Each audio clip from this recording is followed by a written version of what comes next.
do you think social media is to blame for these kinds of acts of violence? I think there are so many different things that are to blame, and social media is definitely a big part of it. I think the founders were very naive or maybe just lazy in allowing their platforms to be this free-for-all. And now we're reaping the results of it, which is, people are yelling at each other, they're harassing each other, and now they've taken it into real life where they're actually shooting people down. Now, when you cracked down on speech at Reddit, which was not easy, there were a lot of people who disagreed with what you were doing. Actually, research in the aftermath shows that you did what you did increased positive conversation, and there were some users who started behaving as a result, and yet there were other users who simply fled to other sites like Vote, 4chan, 8chan. Talk to us about the challenges of doing something in addition to doing nothing. It's hard. I think a lot of people want to see this magic bullet where it's, if I'm the CEO of Reddit, I should take all the content down and that will solve the problem. But it doesn't, because there are other places. But I also think that it's important to do something where I don't have to solve the whole problem as CEO of my platform, but I should make my platform a place where people can actually have conversations, where real information is outweighing the fake information, and where people are becoming more knowledgeable and better at interacting with each other, and they're not being led down this path towards white supremacy, towards misogyny, towards transphobia, towards terrorism. Let's take a listen to what the president had to say about this today. He talked about online radicalization. Take a listen. We must recognize that the internet has provided a dangerous avenue to radicalize disturbed minds and perform demented acts. We must shine light on the dark recesses of the internet and stop mass murders before they start. Saying they're calling on the federal government to put pressure on social media companies to try to find mass shooters before they engage in these acts. Is that realistic? I think it's hypocritical. I think he, of all people, should just stop radicalizing people. He should stop the racist, white, nationalistic, or supremacist, actually, talk that he does using the internet to spread those messages and enable those terrorists. So let's talk about that. How much do you think this is a Trump-related thing, where he retweets right-wing extremists? He doesn't call for gun restrictions and instead blames social media. And how much is this really social media's fault for letting things get out of control?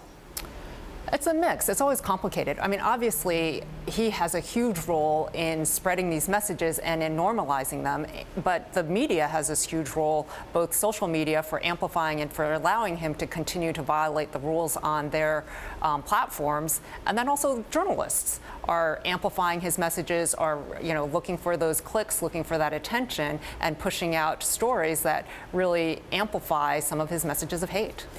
The former U.S. Homeland Security Secretary Michael Chertoff had this to say about what he sees happening online as well. Take a listen. Particularly because of certain elements in the internet, a kind of intensification of the kind of behavior that we've seen in these tragic occurrences over the last couple of weeks. It's not that people have necessarily changed, but that they've been able, through the network, to find each other, and in some instances to encourage or incite people to go out and actually act on some of these crazy impulses.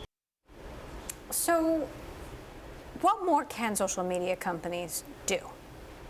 Oh, I think they can. Yeah, I think they can set up rules, and many of them have them already, but actually apply them across everybody. And let's stop giving an exception to people who generate more clicks or more engagement than other people. Let's stop giving an exemption for the president. Let's stop giving an exemption for people who we think are going to complain the most for being taken off the platforms. In the past, when you've come on this show, you've said that Twitter should ban President Trump from the site. Do you still believe that?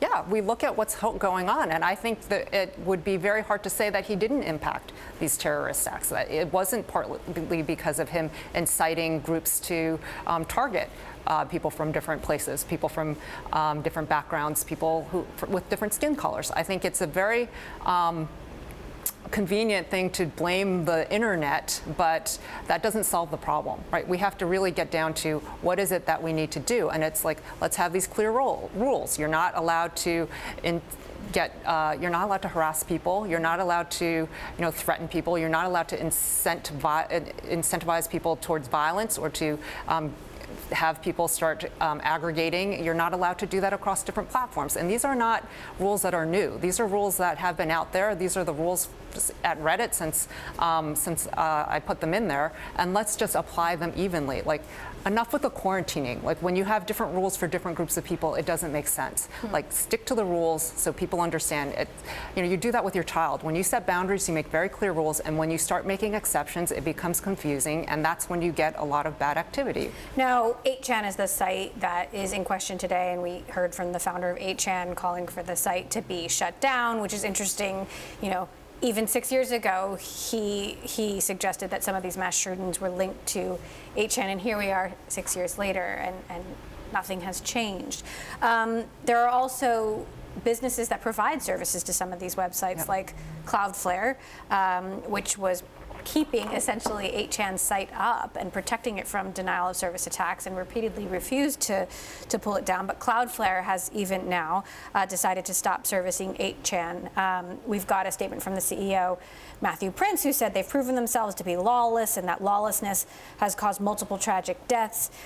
Even if 8chan may not have violated the letter of the law in refusing to moderate their hate-filled community, they have created an environment that revels in violating its spirit. Now, you pointed out before you came on the show that there are other, like Twitter, for example, has a verified 8chan account. What are some things that other companies can do to be stricter, even when it comes to the websites themselves, let alone the people who are on them? I think a big part of it is thinking about, like, what are the real life implications of the things that are going on in your site. So maybe the words aren't exactly doing something terrible just alone on your site, but you look at what's happening in real life. You look at what's happening on other platforms, and all of this work coalesces in really terrible, hateful behavior. So how do you think about that in the context of your contributions to it?